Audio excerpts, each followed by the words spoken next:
I thought we were going to get underway. There'll be a few stragglers. That way we have as much time as possible for our speakers and for a conversation afterward. My name is Jason Foster. I'm a Parkland Institute groupie, and I'll be chairing the session this morning. So I'll introduce our two speakers and what will be obviously very interesting discussions. But before that, I've been given the task of offering an announcement. The organizers of the conference just wanted me to remind you that most of the conference has been live streamed, and that both the video and the audio of the entire conference are going to be posted on the Parkland website immediately after the conference. And so if there's the other session that you also wanted to see, you can kind of go back and relive it. Or if Trevor's speech is so scintillating that you want to watch it again tonight with your family, you can go to the website and do that. So the Parkland Institute website, of course, is just parklandinstitute.ca. And while you're on the website, you might as well check out the blog where the Parkland staff and research associates post on a regular basis about events and issues of the day. That would be quite interesting. And if you happen to be a social media person, which I am not, you can follow the Parkland Institute on both Twitter and you can like them on Facebook. So without further ado, I want to introduce a man who probably doesn't need much introduction. Trevor Harrison, of course, is the director of the Parkland Institute and well known to all of us. He is, if you didn't know, he is a native Edmontonian who wandered his way around the prairies as he was getting his various educational credentials. He got his BA from the University of Winnipeg, MA from the University of Calgary, and his Ph.D. in Sociology at the University of Alberta, and he now is a Professor of Sociology at the University of Lethbridge. Clearly, he has something against Saskatchewan, but he's worked his way around Alberta a fair bit. He's best known for his studies of populist politics in Canada and political culture of Alberta and the Canadian West in particular. In addition to numerous journal articles and book chapters, he is the author, co-author, or co-editor of 8 books dealing with politics, economics, and sociology, including most recently, Against Orthodoxy, Studies in Nationalism, which was in 2011. And his op-ed columns frequently appear in national newspapers. So, over to Trevor. Thank you. Thank you so much, Jason. No, actually, I really don't have anything against Saskatchewan.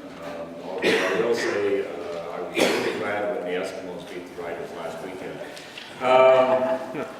It is great to be presenting here. It's always one of the really enjoyable parts of the year to come to this conference, to talk with people, the incredible conversations I've had over the last few days. It's really quite amazing. One of the really stimulating events, and I have to say that, just commenting that one of the downsides of that is it's really hard to sleep after I've been going through this all day. So yesterday I had all these stimulating conversations, like at 2 in the morning I'm still awake and I'm replaying all this stuff. I mean, it's really hard to shut it down. So if I seem to be a little less than alert this morning, it's probably because I'm still really tired, but stimulatingly tired. This conference has been very much about those who have been left out of the fruits of the incredible amount of productivity and wealth that we've seen over the last number of decades. But it's important to actually talk about things in a kind of comparative sense. So if there's people who are really left out, presumably there's some people who are not being left out at all, and that's very much the super rich. And my talk today is actually going to be kind of giving you a sense of who the super rich are, but more particularly how they got their money, how it's legitimated, and what this actually means to Canada and to the rest of the world. As John Kenneth Galbraith once remarked, money is a useful thing, especially for those who don't have it. Unfortunately, there's an increasing number of people who don't have it. Money actually is a good thing.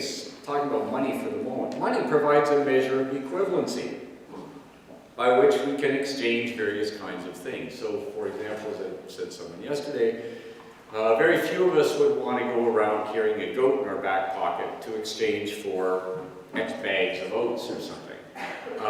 So it is kind of a way of equivalency, but capital, especially finance capital, it also is a useful thing if thought of as a kind of accumulation of past production. It's kind of the surplus from what we do, what we produce socially over time.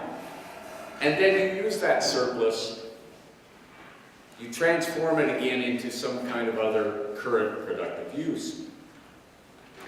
But we should never think here that in a genuine sense, as Polanyi talked about, that it's something real. When thought of as real, and as a means not of further social production, but as a means to profit alone, that is, it's used then to simply make more profits without any sense of why we're doing it. Finance capital skews the economy.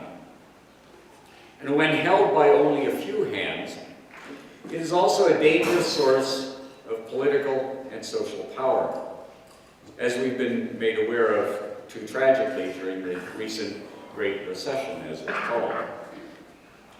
Now, I'm going to,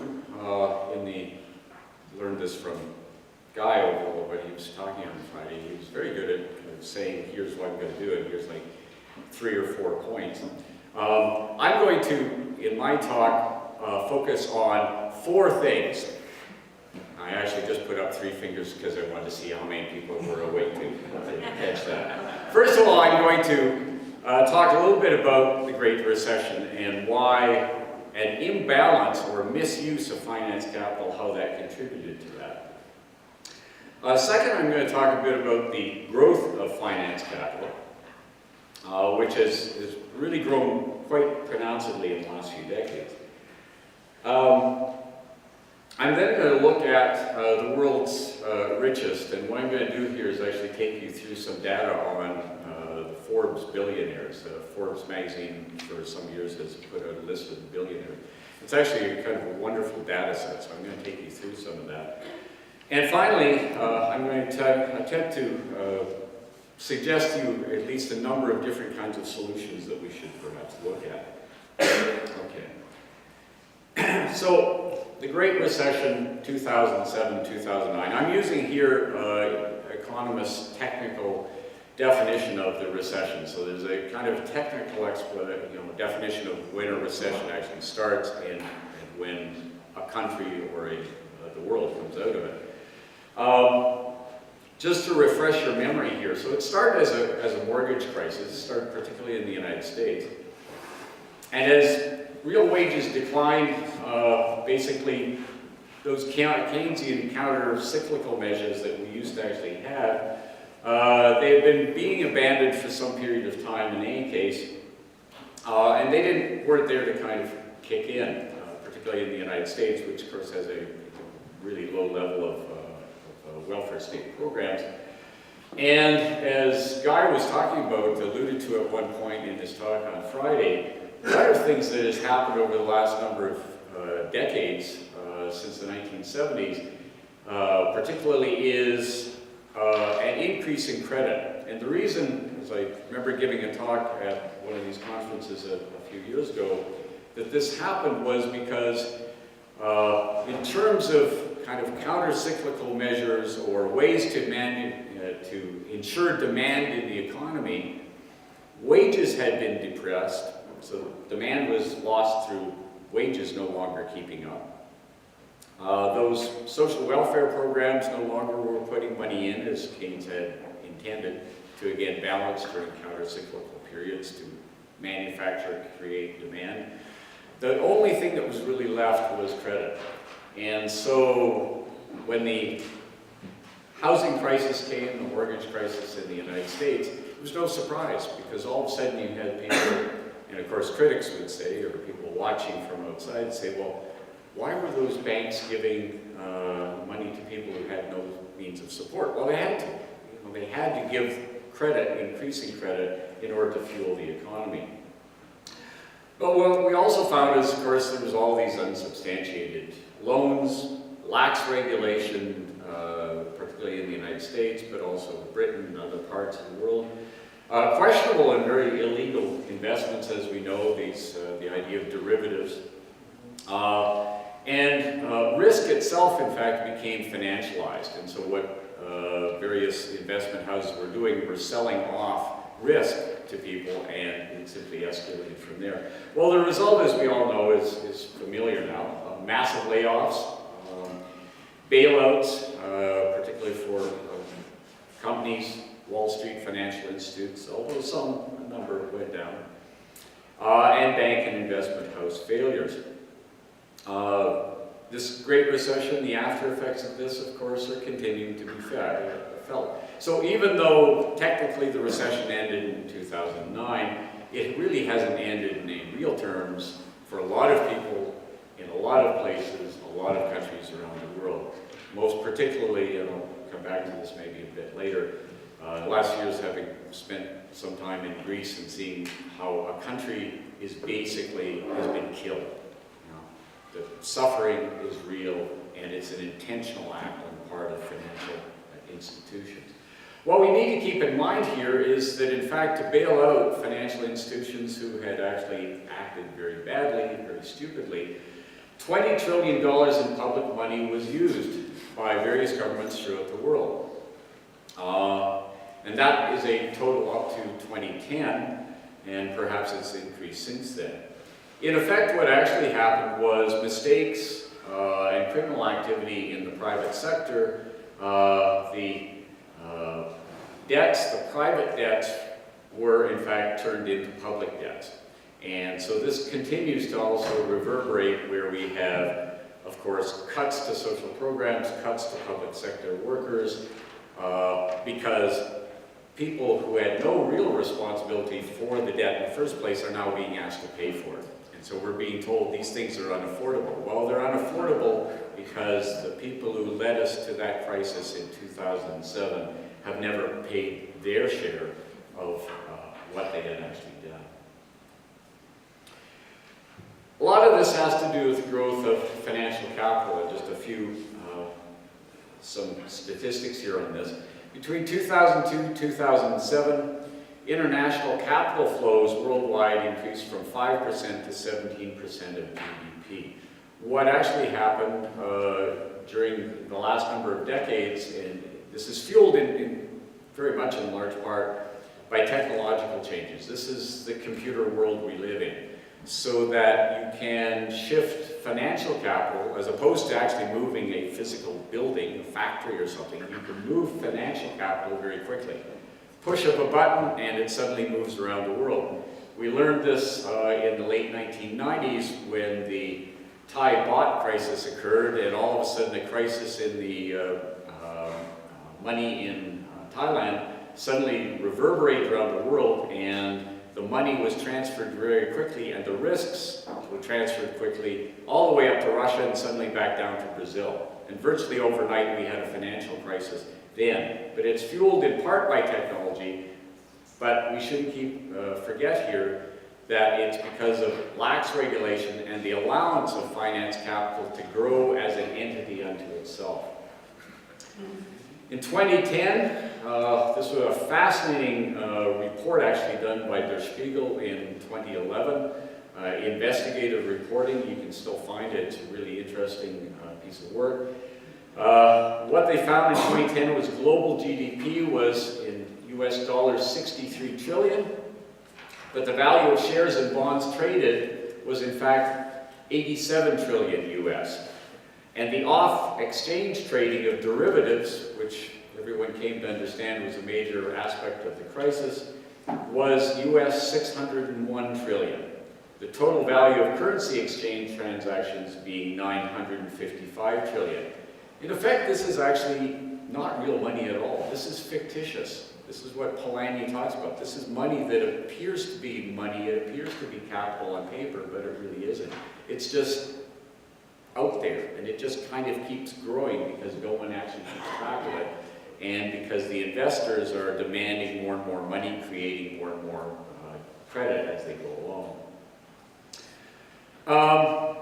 There's a number of things we've learned about finance capital since the crisis, and there actually have been a number of, charges have been laid in some cases resulting from some things. The Libor, and most people had never heard of it, I had never heard of it until recent years. It's the London Interbank Offered Rate scandal. The average interest rates of major banks in London are used in setting the rates for, again, those derivatives, mortgages, etc., etc. But what we subsequently found was that day traders actually on the London Exchange were manipulating this. So a number of banks were involved with it, and they would simply manipulate the interest rates that were being used and sold to the public. More recently, and this is an actually much bigger scandal that is still in the offing, you may have read about this. Several international banks were found to have conspired to manipulate the currency exchange rates.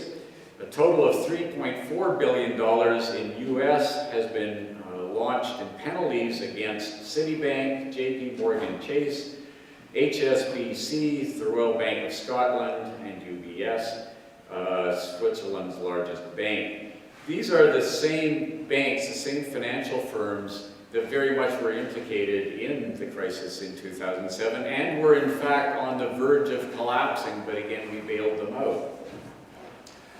Key thing to keep in mind here is that the very most important people in charge of these institutions have never been charged and have never gone to jail. We know all about, of course, the people like Bernie Madoff with the Ponzi schemes. And as I've said to various other groups, I just think that the name Madoff is just a wonderful name for someone who embezzles. Madoff with the money. But you know, that's actually kind of small potatoes, but it's the kind of crime that people understand about it. These are very sophisticated crimes that have been done.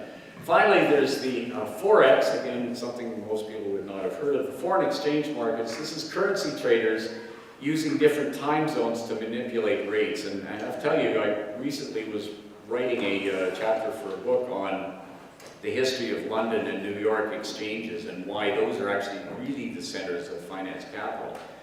And as part of that, I was reading about how our time zones were actually created back in the late part of the 19th century. It's a fascinating literature. And much of it actually took over a decade to decide worldwide how the time zones would work. But much of the debate at that time centered on the start of the trading day, and because London was the center of finance, London won out, and that's why we have, you know, London Standard Time. It has to do with exchange rates and time zones, and this is kind of an interesting hidden part of the story. So, we've had a kind of slow recovery since. As a lot of people have talked about, you know, there's banks now. If you look at the amount of money that banks seem to be making, they bounce back ferociously, but they're sitting on it. And people say, well, you know, there's jobs to be created. There's things we need to do. We need to retool the economy. We need to think in terms of energy efficiency. There's things we need done, right? But capital's kind of a useful thing again, especially if you don't have it. The finance capitalists, the people who actually operate mainly the investment houses, banks, etc., haven't really been investing. And the reason is because they look around and they say, well, the economy's depressed. I don't think I can make a good return on this. Well, it's depressed because, of course, they don't want to invest. They don't actually want to make anything happen. But they're waiting for the return of the kind of investment returns they used to get. So they've been sitting on the money. And, you know, their profits go up, but they don't want particularly invest, certainly rashly. They're also waiting to be repaid many of the loans made to states to pay off those debts. That transfer of private debt to public debt, and then it gets financed, and now they're waiting for that money to be paid back again. Good example here, a place like Greece has actually technically repaid the amount of money they're supposed to pay to the European Bank many times over. But what they're still paying is actually the interest on the money that was lent by financial institutions to these places as they got themselves bailed out. Very interesting. The figure you actually see here is, of course, you'll recognize as Adam Smith. Now, Adam Smith we can blame for much of what we see. Certainly the neoliberals took some of his ideas. They twisted them. Should keep in mind here, Adam Smith, before he wrote The Wealth of Nations, actually wrote a book all about the moral economy, and then he forgot about it, and then he went on to write his opus. But part of what actually went on, there was a revolt taking place, and Adam Smith was one of many people who was revolting really against the aristocracy. Basically a feudal class that was kind of useless because they didn't really do much to have earned the money that they had, the wealth that they had. This was a revolt against a useless class. And what I'm suggesting is that what we actually have today is a kind of useless aristocracy of finance capital that there also needs to be a revolt against. We need to actually take charge of this because they don't do anything for us. They are the great leeches on the world economy. Now there's as was talked about a few times here, there's a real maldistribution of wealth in the world right now. 2006 report of the World Institute of Development Economics research showed that the richest 2% of adults at that time in the world owned more than half of global household wealth. A more recent report many of you are familiar with that was prepared for Oxfam, came out earlier this year, showed that the richest 85 people in the world own 50% of the world's wealth. And there's nothing to believe that it's changed in the 11 months since that time. I mentioned earlier about Forbes, so I'm going to take you through some of this data. Here's the interesting backdrop to this. 20 years ago, I actually was presenting at a conference, and I presented a whole bunch of data that I had actually calculated from Forbes at that time. But Forbes at that time actually used to have a list of millionaires in the world. And it was pretty extensive. It was fascinating. You know, I had all kinds of data about them, ages, where they're located, how they made it, etc. Forbes doesn't talk about millionaires anymore. So a few years ago, they started to do this billionaire list, and it's been around for a while. And again, it's this incredible source of data, which I actually, paid a student at the University of Lethbridge, where I am, to then assist me going through some of this data in the last few weeks. But Forbes has been keeping this list for a while, and you'll see here that they have this, it's a pretty fast escalating rise in the number of billionaires in the world. Just last night, the data set that I calculated this from was done in early November, and there were 1,565 people on Forbes' list at that time. Last night, out of curiosity, because someone told me that they were continuing to rise daily, and Forbes on the website, it just goes up automatically. As of last night, it actually was up to 1,645. So it's gone up 80 in a few weeks here. This is a real growth industry, apparently. Those 1,645 are apparently worth now $6.5 trillion altogether. Here's just a few stats about where this particular group is and who they actually are. Somewhat surprisingly, perhaps, there actually are 10% of the billionaires are female. I would have thought it was actually lower than that, but that's the numbers. Interesting point here I want to raise is just a bit of a difference as much as we could calculate out of the data, and that's the difference between industrial capitalists, people who kind of have actual material things in some sense, and it's not as easily discrete as I made it here, but trying to separate out those who seem to make their money primarily out of investments. And so the industrial capitalists and the billionaires about 86%, and finance capitalists are just pretty close to about 14%. But it's the finance capitalists who've actually been particularly kind of growing in number over the last number of years. And you'll see that the locations where they are tend to be, in some cases, fairly unsavory places. And what we see here is oligarchs. Again, a guy was mentioning about the oligarchs around the world. But a recent study actually out of Princeton suggested, in fact, the United States is not a democracy any longer. It's basically an oligarchy. And you can kind of see it in the figures here, the number of billionaires, such as the Koch brothers, who manage things. Not to be left out, let's give a cheer for our Canadian billionaires.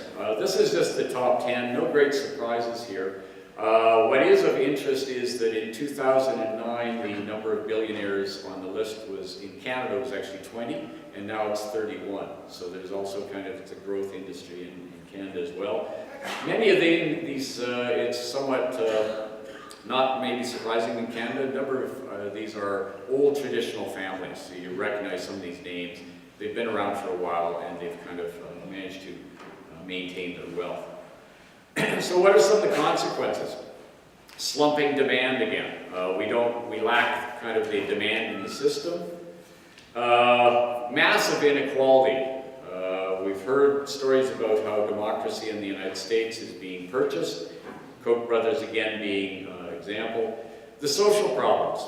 In various parts of the world, increased poverty, poor health, and early death. And basically what you have here is skewed priorities. The very, very rich invest only in things that they think are important. They may not even be terribly heartless, it's just they never actually bump into anyone who's poor. They never bump into anyone who's doing without. And so in their worldview, what is important is to invest in another yacht, another airplane, another piece of real estate in, Lucerne or something. And political discord and conflict. You've heard many times about the rising levels of unemployment among youth in various parts of the world. This is social dynamite.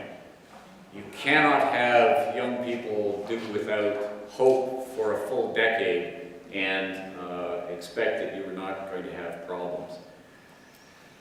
Finally, quickly, some solutions. You can tax the wealth worldwide. Piketty has talked about this, especially non-productive wealth, again, going after finance capital.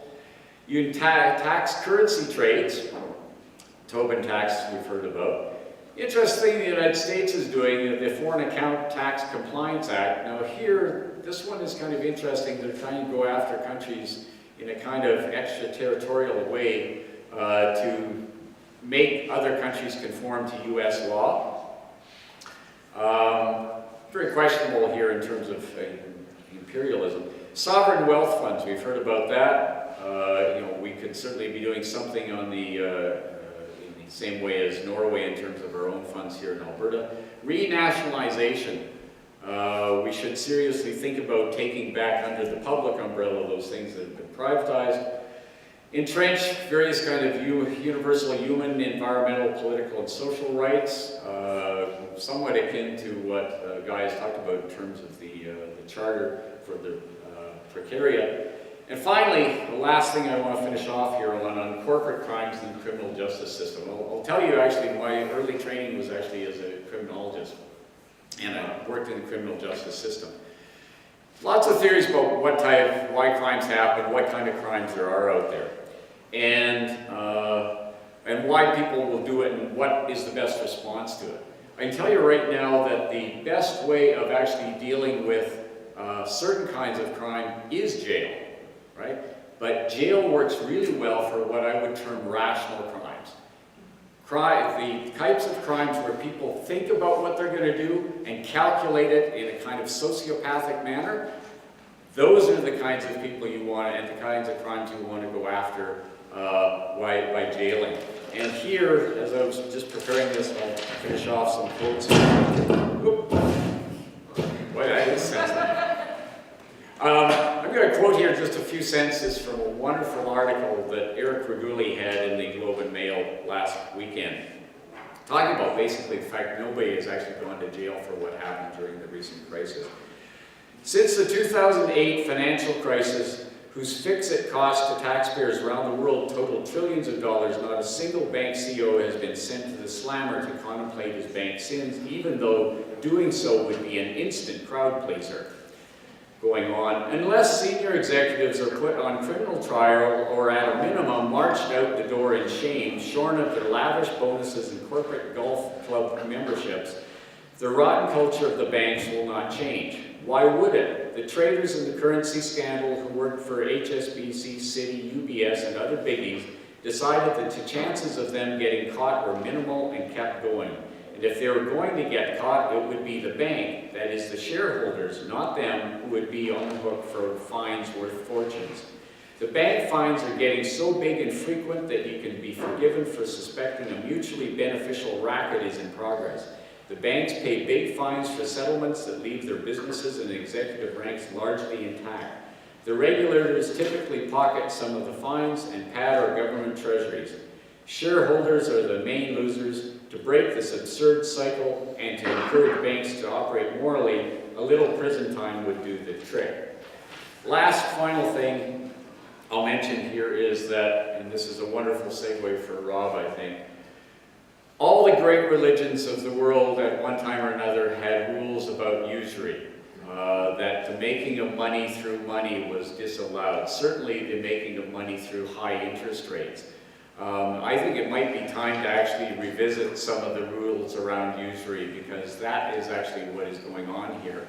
And it has detrimental effects on the poorest, but also on all the rest of us. Thank you very much.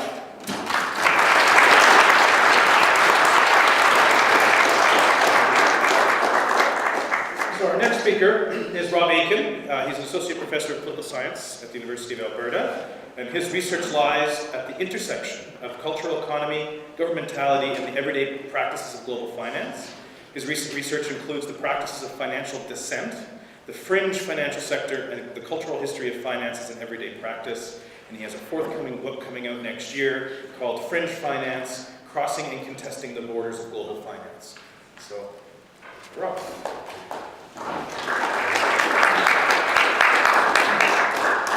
Thank you very much, and it's a real pleasure to be here speaking to this audience. And I thank Trevor not only for giving me the chance to follow that really outstanding discussion of finance writ large, but also for inviting me to participate and join him on this panel. I really appreciate the opportunity. So what I'm going to talk about today is some research that's based on a book I've just completed about what I'm describing in a kind of complicated way as fringe finance. So fringe finance refers to a whole series of recent practices explicitly designed to provide credit and other financial services to those who are outside of or just on the edges of the global economy. So I've been very interested, for example, in all sorts of microcredit, microinsurance products, microlending, and the example I'm going to talk about today, payday lending, probably the most familiar example to us here in North America. And there's a couple of reasons why I'm really interested in this and why I think we should be concerned with this particular area. The first is that there's been, I think, a really important set of transformations in this sector in the last 10 years and since 2008, since the financial crisis that Trevor was talking about in particular. Now, I'm not trying to suggest, of course, that there wasn't credit available to the poor, the working class, or to what Michael Denning refers to as wageless life before this, because of course there was. But I think in the last 10 years, in the last 5 years in particular, this credit has become much more formalized, much more institutionalized, much more globalized, and much more tied into the mainstream financial sector. So I'm really interested in the link between this very edge of the financial system and the center of it that Trevor was talking about. That's really where my research lies. So that's one reason why I'm interested in that. Secondly, by looking at the edges of the financial system, I think we get a really interesting glimpse into the dynamics that really characterize finance at its heart. If the financial system is driven by its own kind of strange form of innovation, its relentless need to find value, I think we can see that in many of the practices I'm interested in. And then finally, and maybe most importantly, I think by looking at the edges of the financial system and payday lending and similar kinds of practices, we can see the spot where finance and financial institutions exert pressures on vulnerable, fragile, and precarious populations. And so there's a really important dynamic there that I want to kind of think about. And so I just want to proceed in 3 quick steps. I want to say something about payday lending as the example I'm going to talk about in most detail, and about the burdens that it imposes on borrowers. Secondly, I want to say something about the bigger picture, what links those burdens to the big financial system, to the big banks, to the big financial practices that Trevor was kind of indicating. And then thirdly, I want to conclude by just saying something about how we might challenge or resist or oppose these troublesome and very difficult practices. Okay, to start with payday lending then. As many of you may know, payday lending is a form that didn't exist before 1990. It's a really recent invention, and it's a particularly American invention, but it's become quite global in some important ways. For those of you who don't know, payday lending is a relatively short-term, or it's designed as a relatively short-term form of credit, extended for two weeks or until the next payday, often in exchange for a post-dated check or some other kind of automated payment authorization that covers the principal of the loan plus the fees. And of course, the fees associated with payday lending are very, very high. I think the research now sort of, there's a consensus around this. And although the figures vary a little bit, We know that, conservatively speaking, for example, in Canada, that if we were to express the cost of interest for payday loans as an annual rate, they would be somewhere between 390 and 500% interest. It's not in any way uncommon to have much higher rates than that for online payday loans. And in some jurisdictions like the UK, we routinely see annual rates of interest for payday loans that are well above 1,000%. And these are being imposed on a very vulnerable population, as I'll speak to in one moment. Now, one thing that interests me about this, or the point of departure from my research, was the ways in which this form of credit has been formalized over the last decade. What's really interesting is that a decade ago, payday lending was experiencing a great degree of legal uncertainty. There were those who claimed that it violated Canada's prohibition on rates of interest in excess of 60% in Canada's criminal code, that it violated the kinds of usury laws that Trevor indicated at the end of his talk. There were all sorts of civil litigation around payday lending, and in many jurisdictions it was in violation of basic norms and standards of fair financial practices. But in the last decade, in many jurisdictions, including Canada, it has now been formalized, it's been legalized, and there have been attempts to bring it into normal financial practices. So in Canada, for example, we have a piece of federal legislation that really carves out an exemption for payday lending from that criminal code prohibition on 60% interest. And so, in many ways, and I'm not sure if you can see this very well or not, but one of the, just as a point of background here, one of the things I'm interested in is the way in which this then indicates one of the long-standing dimensions of the cultural history of financial markets, the long-standing way in which financial institutions have had to formalize themselves, have had to mark themselves off from practices that are illegal or immoral or otherwise unsafe. So the long-standing debates in the 19th century, for example, how we might separate finance from gaming, and more recent debates about what constitutes fair and unfair, legitimate and illegitimate financial practices. This is a caricature that you may or may not be able to read from the turn of the 20th century, reminding us that this debate we've been having over the last decade is a long-standing historical one. It's interesting, though, because over the same period of time that we have formalized payday lending, we've also been accumulating research about the burdens it imposes on vulnerable populations. So I wanted to say something about that in particular, because it's been a really important focus of research. In part, I want to make that point because all of the legal proceedings that have legalized payday lending, that have formalized it, including the processes here in Canada, have started with the contention that payday lending is a form of financial inclusion. That is, that it integrates those without any kind of connection to the mainstream financial system into a form of formalized credit relationship. And that process has been positive and has unambiguously brought benefits with it.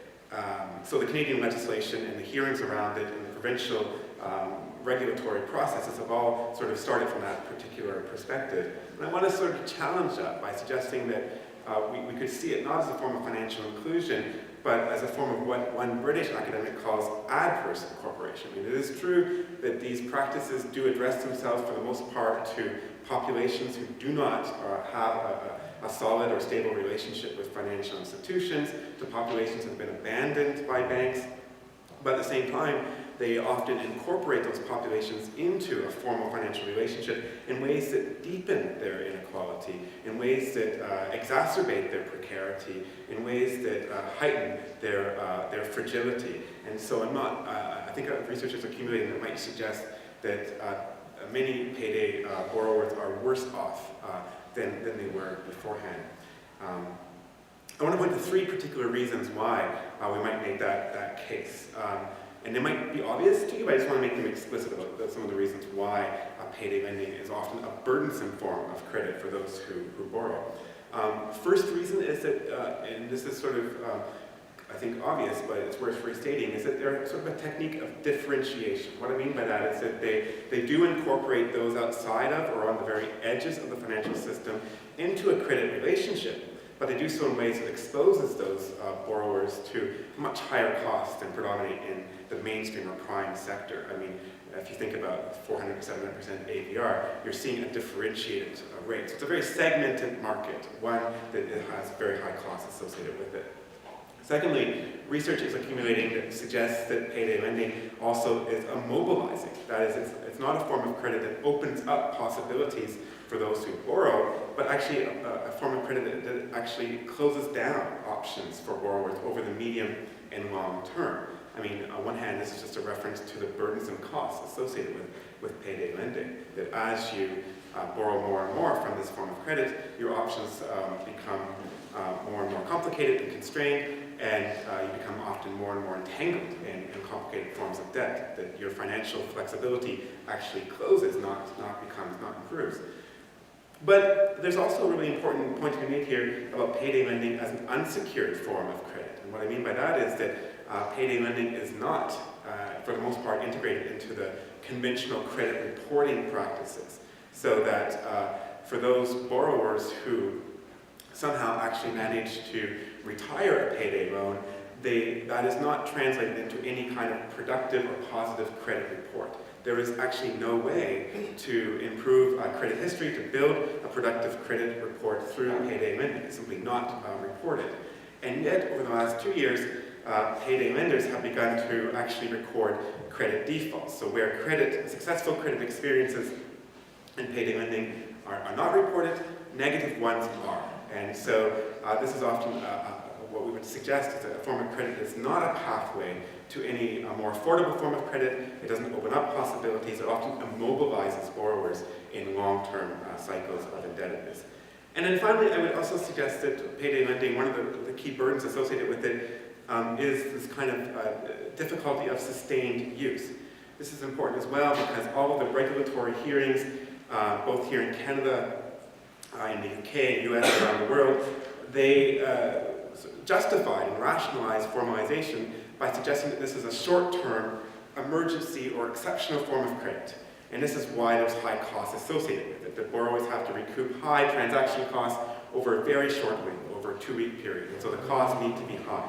In the same way that a taxi ride is a relatively high cost way to travel around the city.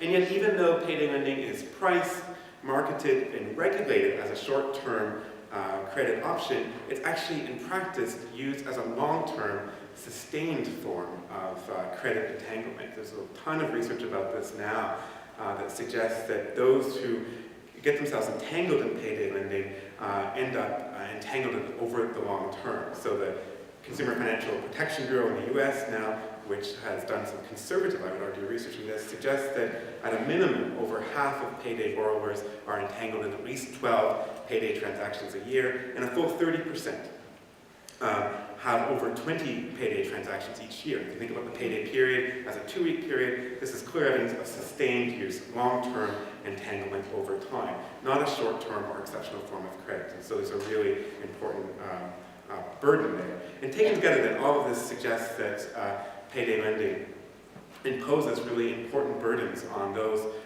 who use them, who are often among the most fragile and precarious populations in the global economy. What is more worrisome, though, now we move to a bigger picture, what might be even more worrisome, though, however, are some of the trends around payday lending over the last 5 years, since the 2008 financial crisis. I would argue there's 2 really important trends that make those burdens even worrisome. That is, on one hand, the financialization of payday lending, so the integration of payday lending into the financial sectors that Trevor was talking about, and secondly, the globalization of payday lending. I'll just look at these very, very quickly just to give you a sense, and this is where my research really lies, mapping out the global dimensions of this payday lending problem. First, by financialization, I simply mean that to sort of suggest a kind of more complicated picture than the original research that was done on payday lending. Initially, payday lending was put in this category of fringe or alternative financial sector that was supposed to be distinct from the mainstream financial sector. And the research I've been doing, I think, would suggest that that's not really an accurate way to picture the payday lending sector. There are really dense and important ties between mainstream banks and insurance companies and payday lending, and I wouldn't want to suggest any distinction between the two. There's lots of ways in which mainstream banks have been deeply involved in this sector, even as they abandon the customers that become so important for payday lenders. Payday lenders all require financial services from banks and insurance companies. They all use the mainstream payments and clearance systems that are key to the global financial architecture. But most importantly, they all recirculate capital from mainstream banks, investment houses, hedge funds, and institutional investors. And I've really been trying to trace out the financial links between these big players and this sort of fringe sector. And this kind of increasing connection between big capital and payday lending, I think, has fueled, over the last 5 years, just a really rapid growth and consolidation at the global level of payday lending. To the point that I would now suggest that what we're seeing, the most worrisome trend, is actually a kind of attempt to export payday lending globally. To take this model of payday lending and export it as a key mechanism for credit for marginal populations around the world. This isn't just true of the Anglo-American economies. It's true that payday lending emerges in the US about 1990, grows very quickly here in Canada, the US and Australia, in the UK. But now there's been rapid growth over the last 5 years in lots of other markets as well. Eastern Europe has become saturated with payday lenders. Mexico has become the most intense market for payday lenders. And there's payday lenders emerging in Russia, China, and India as well, and growth that's slated for the coming decades. So much so now that the largest payday lenders, I just want to flag this, the largest payday lenders consist of a small number of very large global institutions, global networks of lenders, most of them cobbled together through stock market transactions. So for example, one of the largest, and I should have mentioned as well that many of the largest firms are public firms, that is that they're firms that are listed on stock exchanges, so they're tied into the mainstream capital markets. Easy Corp, for example, one of the largest American payday lenders, has created a global network of payday lending that's prevalent in the US and Australia, Mexico, Canada, and the UK. It has online and in-storefront operations, and it has recently cemented a global strategic alliance with an Australian payday lender, Cash Converters International, which is also a consumer finance firm, which has operations in 21 other countries. So it's got a really large global footprint attempting to sort of standardize and export this payday lending model. Another really interesting example is Grupo Electra, which many of you might know, the large Mexican consumer retail and finance firm, has over $5 billion annually of revenue. This conglomerate made news in 2000 when it launched Banco Azteca, a Mexican consumer finance firm that began to compete head-to-head with Walmart, that had opened a bank in Mexico in the same year, and really competing for the very large population of Mexicans who have no relationship to any formal financial institution. So Mexico's become a key battleground here, and Walmart and Azteca were early entrants. Azteca has made a big splash in 2012 when it, through a complicated stock transaction, purchased Advance America, the largest American payday lender, through a stock market transaction, and has sort of noted in its investor analysis that it was attempting to export that payday lending model to all of Latin America and beyond. And so it was a really key growth sector. But perhaps the single most important emblematic face of global payday lending, the most ambitious face, is Dollar Financial. This is a screenshot of one of their latest slideshows in their investor presentations. And I want to say a bit about DFC Financial because they are the most ambitious attempt to export and globalize this payday lending model, to export it and the burdens associated with it. And so here I think we're seeing the face of this in its most complicated version. DFC is an American firm, but only 12% of its over $1 billion worth of revenue come from its American market at the moment. Most of it comes from its international operations. It operates the largest payday lender here in Canada under the Money Mart franchise. Excuse me. It operates the largest payday lender in the UK, but it also has really large operations across Eastern Europe, Scandinavia. It has a new operation in Mexico, and it's eyeing India, China, and Russia as well. So it's become a really important face, and it describes itself and its ambitions as an attempt to become the largest provider of international diversified financial services for the unbanked and underbanked. And it's, I should say, that part of its really massive and ambitious growth comes from a global credit facility negotiated with a consortium of 5 European and American banks. This has allowed it to conduct over 100 acquisitions over the last 10 years, in which it has acquired small payday lenders, small pawn shops, and other operations on the consumer finance front around the world, and to consolidate this kind of global network that it now operates. Now, what's really interesting about, and maybe kind of frightening about DFC Global, is not only its ambitious attempt to export payday lending, but the way in which it understands its market that it's trying to reach. It describes this market as its ALICE market. You can see that in this slide here. This is the asset-limited, income-constrained market. So I want to make a quick note about this because unlike some of the financial practices I'm interested in, such as microcredit, which is targeted to the poorest of the poor, payday lending has a very unique market. It is not targeted exactly to the poorest of the poor, but to what I would call kind of vulnerable, precarious population of the working poor. Those who have some income, but whose income is infrequent or maybe unstable. Those who may or may not have a relationship with a financial institution, but those who cannot find credit from any other source. According to DFC Global, this is its most important growth opportunity. It's a population that is growing very rapidly and that it sees as being the basis of long-term growth over the coming decade.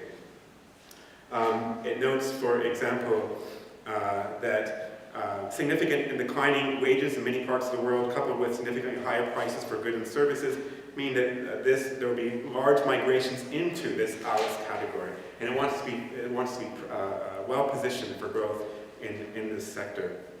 And you can see from the slide here as well that it notes that more than half the world's adult population do not use formal financial services, and this is there are significant opportunity in emerging global economies, Asia, Africa, South America. It's a really ambitious plan here, a really ambitious idea to constitute this kind of global market for these very expensive short-term credit practices beyond its existing markets. I think over the coming decade we could see some serious growth in this kind of model.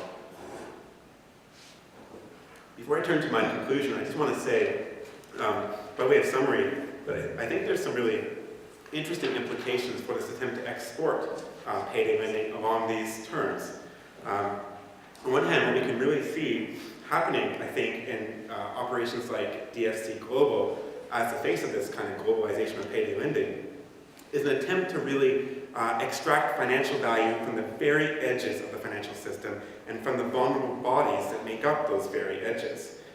So really what we see here is a transfer of value from those edges in the form of dividend payments on the stocks of these companies, through the form of shareholder value built on payday lending, through the form of return on equity that's being built through these kinds of financial institutions, and most importantly, through the income streams generated through the interest payments that vulnerable borrowers generate through payday lending. That's all being extracted from the edges to the very center of the financial system.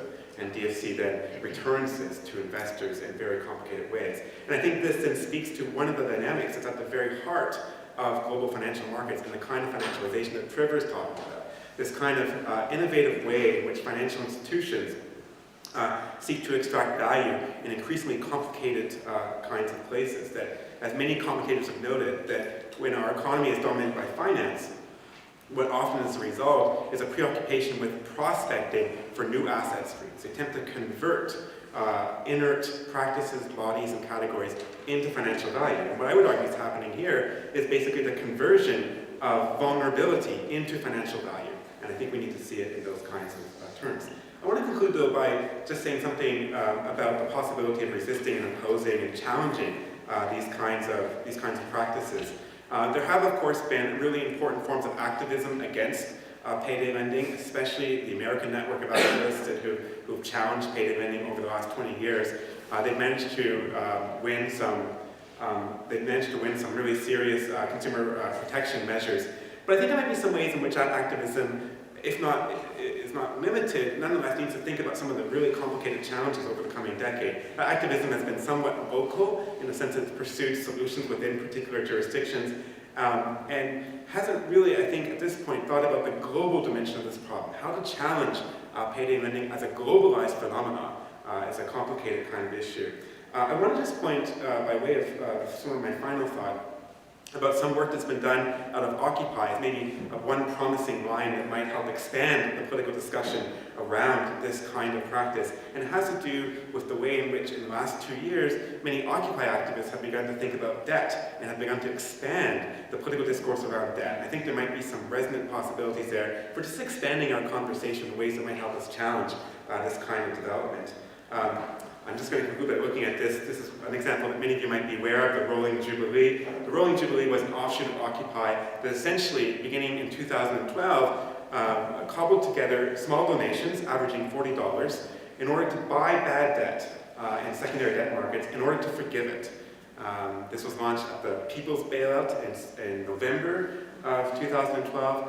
And since that point in time, the Rolling Jubilee has raised $400,000, averaging from small donations averaging $40. With that, and because secondary debt markets offer bad debt for a fraction of face value, they've now been able to buy over $15 million of distressed debt owed by vulnerable, precarious Americans, most of it medical debt, some of it student debt, and they've been able to forgive or cancel that debt. And I think what's most interesting for me about this experiment, and over the last 6 months I've been interviewing some of the activists who've been involved in this particular initiative, is the way in which they've opened the debates around debt in a very fundamental way, and the ways in which there's been a resonant audience for that opening. They've been really surprised by how many people have engaged with them, how much media attention there has been, and just how much of a resonant appetite there seems to be for bigger discussions about debt. They've raised the possibility of debt resistance. They've noted that debt is a ubiquitous condition. And if debt is ubiquitous, if debt is something that we all have, could it be a site of political organizing? And I think it's a really important kind of question. They've also, and by way of my final note, they've also tried to broaden the definition of debt as a kind of signal of our obligations to each other. So as much as they oppose the kind of financialized debt at the heart of the financial system, they also have been able to resurrect a language of social solidarity by noting that debt is also a way of thinking about our obligations to each other. This mechanism itself was a kind of instance of mutual self-assistance, of assisting each other, of bailing each other out. I think there's something about that and about the way in which such a resonant audience has been prepared to embrace that kind of language. So I just leave that on the table as one possible angle for thinking about how we might broaden the discussion around debt. And I'll leave you on that point. Thank you very much.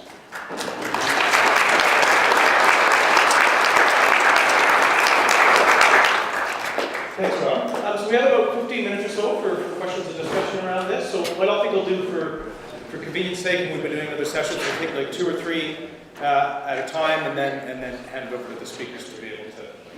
Oh, you can be my turn? Yeah, you go. Yeah, so I'll do first. So.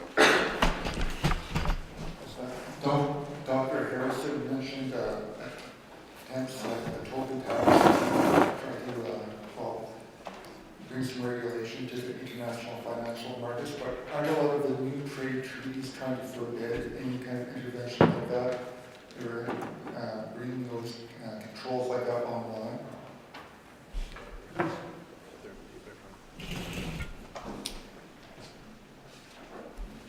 Hi, thank you very much. I'm a criminal defense lawyer and I work with Occupy Edmonton. So firstly, thanks Rob for that suggestion. I'll take that to our group and follow that up.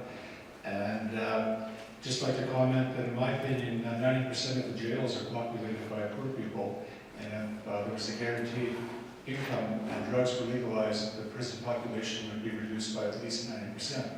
But my question is, I have no expertise in this area, but it struck me that I understand the Bank of Canada lends money to banks, and this would be for Trevor, I think, at 1% right now is the prime.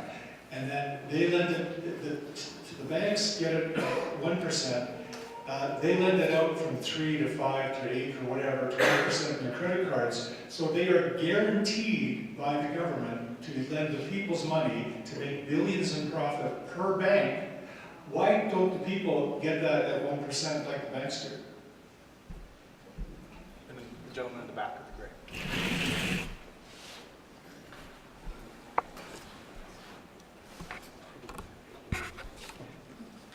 Hi. First of all, I want to say that that slide you showed about the corporation soliciting funds has to be one of the most disgusting documents that I've seen in a long time. Just so blatant. I just have to get that off my chest. That being said, in terms of the marginal borrowers, the people that go to payday loans, historically, those kinds of situations have resulted in the creation of credit unions, microcredit groups, and those kinds of solutions. Can you perhaps talk about why we haven't seen those movements either getting involved or evolving out of the current situation? Maybe I'll take the first one and hand off again. Make a nice segue there. The first one, just very quickly in terms of the Tobin tax and trade treaties.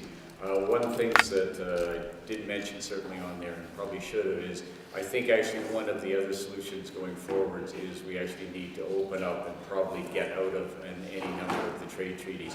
These are really treaties that are, they're constitutions for the corporations, and particularly again for various forms of capital. And we can't really begin to come up with a solution until we actually get outside of those agreements. Thank you very much for the comments about the people who are in jail. It's absolutely correct. You know, 90% of the people who are in jail should not be in jail. Many of them actually suffer from what we would term otherwise as social problems. Huge portion of people, of course, have you know, substance abuse and other things going on. Jail is not the place for those people. But again, for those people who actually consciously go about deciding they're going to do wrong to society, and that is, many of the people we've talked about here, the embezzlers and fraudsters, you know, a bit of jail time probably would have a salutary effect. The point more particularly about the Bank of Canada, you're absolutely right, the Bank of Canada gives at a very generous rate to the banks in turn then loan it out. Much the same as actually when the banks give credit of any sort, what they're effectively really doing is creating money. But it becomes kind of fictitious money because it's all just kind of on paper, right? But they expect a real return on it. Why the banks, why we can't make the banks people's banks that actually will give to us at a decent rate is a very good question, and perhaps again something to be pursued. The other thing in this, nice segue again for Rob, is of course note here that it's the people who need the money most who end up paying the highest rates of interest. So the province of Alberta, of course, has a AAA rating. Governments always have great ratings. If you have lots of money, you can basically coerce banks to give you more money at great rates. But it's the people who really need it never get a decent deal on these lending rates. Okay, thanks very much. So that's a really great and complicated question about microcredit and why microcredit has been encouraged as a solution to this problem. I would just say that for those of you who don't know, microcredit emerged really in the late 1970s, as early as the late 1970s into 1980s, as small-scale credit experiments, often among women in the developing world. Credit would be extended more or less without interest, and it would be repaid, especially through so-called solidarity groups, so women, groups of 5 or 6 or perhaps more poor borrowers who would join together and put pressure on each other to actually return the monies that they borrowed to finance micro-enterprises. What interests me, and the sort of parallel part of the research I've been doing, is actually on microcredit, because over the last decade, what we've seen, and since 2008 in particular, is a really dismal story about the ways in which microcredit now has become very attractive to large financial institutions. And so that many of the initial supporters of microcredit, initially microcredit was supported either by public agencies, governments, or by philanthropic organizations, have now been supplanted by private financial institutions and big banks. All the big banks now have microcredit sectors, and they now actually invest in microcredit as an investable asset. The latest development on this front is the securitization of microcredit loans in the same manner that mortgages were securitized in the run-up to 2008. So essentially what this means is that because micro-borrowers in Bangladesh and India and all over Latin America are such excellent borrowers, since they have really high return rates, very, very low default rates, they become a valuable asset. And their loans are now packaged together. Say 18,000, 20,000 loans packaged together, and those are sold as assets to Wall Street investors who are very attracted to the rate of return from those borrowers, which has meant that the interest rates, they're now charging private market interest rates on microcredit. So the biggest problem now, I think, in the microcredit sector, it has become financialized. Now governments are looking to the private financial institutions to provide the capital, and that capital will only be provided if a return is guaranteed.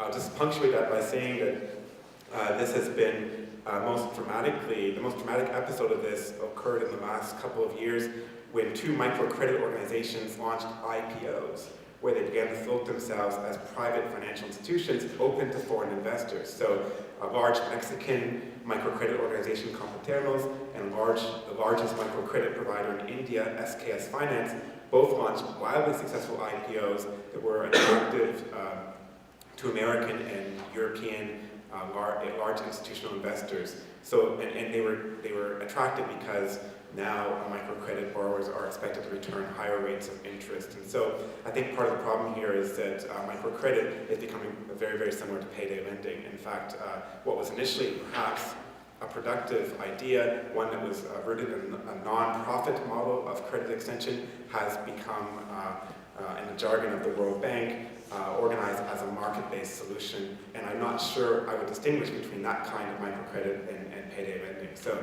it's a great question that has a sort of unfortunate ending at the moment. We have time for a second round. Sorry there first.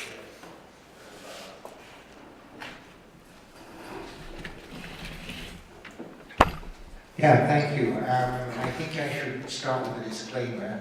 I am never have been a member of the Economist Party. This, I think, goes to both the speakers. As I understand it, one of the triggers for the 2008 recession was the persistence in lending money to people who had very poor credit. And it seems to me that the payday lenders are doing exactly the same thing. So either they have built something in to prevent the bubble from bursting, or the bubble is going to burst.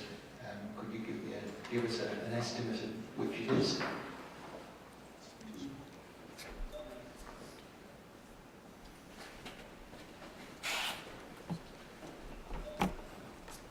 Hi. Subsequent to the comments about microcredit, I just wonder, how do we do, like, we've got credit unions, we had the Alberta Treasury branch, now known as the ATB. We've had microcredit models, as you said, they're now being commercialized and financialized. And I see the same thing happening in our credit unions. My credit union was conglomerated with a bunch of others around the province, and now looks very dissimilar to any banks in terms of its board of directors, its interest rates, its services, its policies. I even have trouble getting transactions to go through sometimes just because it's working on the same structures. How do we get control of our finances and our financial institutions and keep control of them? How do these innovative ideas like microfinance, how do we ensure those? The other thing is, when you talk about payday lending, it reminded me of how credit unions or credit cards used to be fairly, people used to get into a lot of difficulty with credit cards and have outstanding loans and high interest rates. We seem to have put in place some restrictions, guidelines and stuff that made that a lot less appealing to the profiteers. And so now they've come up with the payday loans. How do we navigate that dynamic? Maybe I'll get you to answer those two.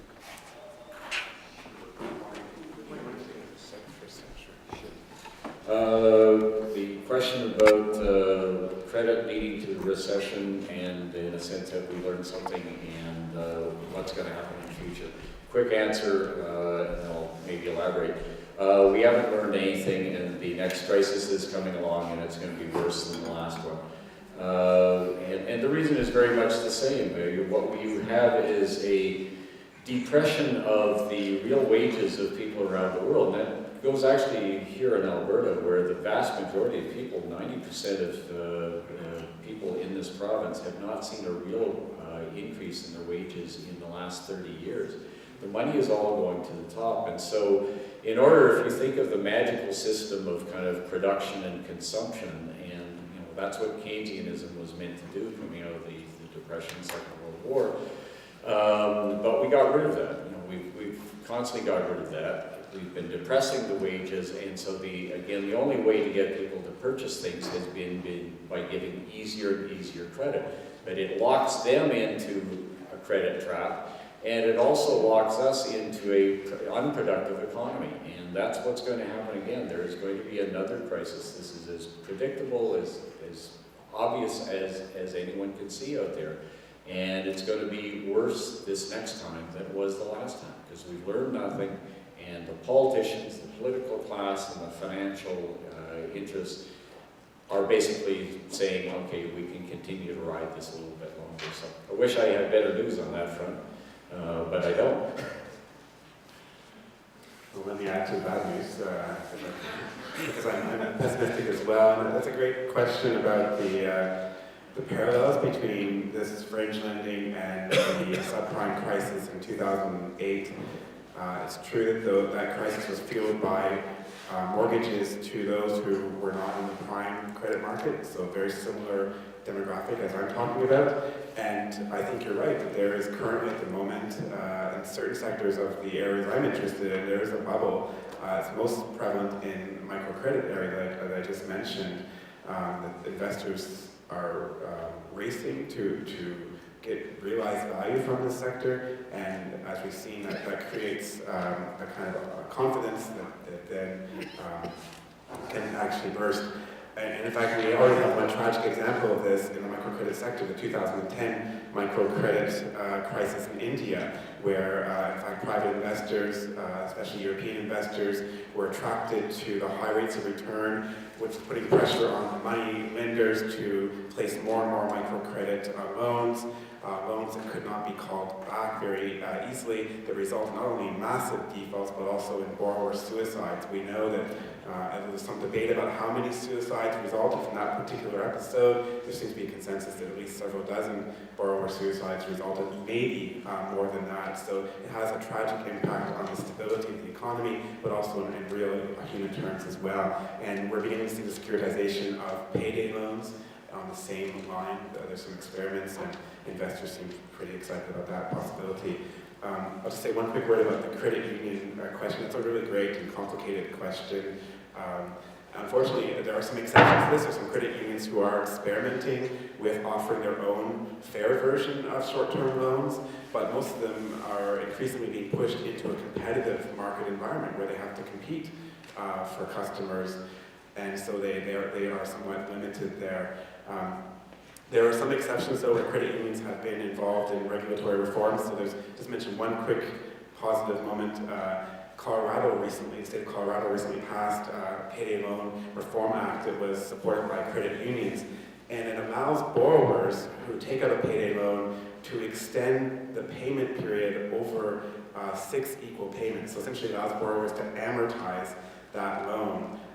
And this gives them a greater deal of flexibility. This was a very small kind of reform, but one that might help some borrowers, and it was a reform that was achieved through pressure by some of the credit unions who are now offer that option. But essentially, I mean, your question is a great question, and other than exerting pressure on credit unions and others to offer alternatives, I'm not really sure what to suggest, and the Occupy groups are very concerned about this as well. They've now finished this initiative I've talked about, and one of their next steps is to think about whether they could offer their own check cashing service. As you know, part of a parallel service to payday loans is check cashing services for people who don't have access to an account, but those are very expensive services. And the strike debt people, the people who organize the Rolling Jubilee, are trying to raise money to support in New York, a check cashing service that would offer zero-fee check cashing to those without financial accounts. It's a very, very small experiment, but it's at least a creative attempt to address a similar problem. So there are some little rumblings, but the overall picture is somewhat disappointing at the moment.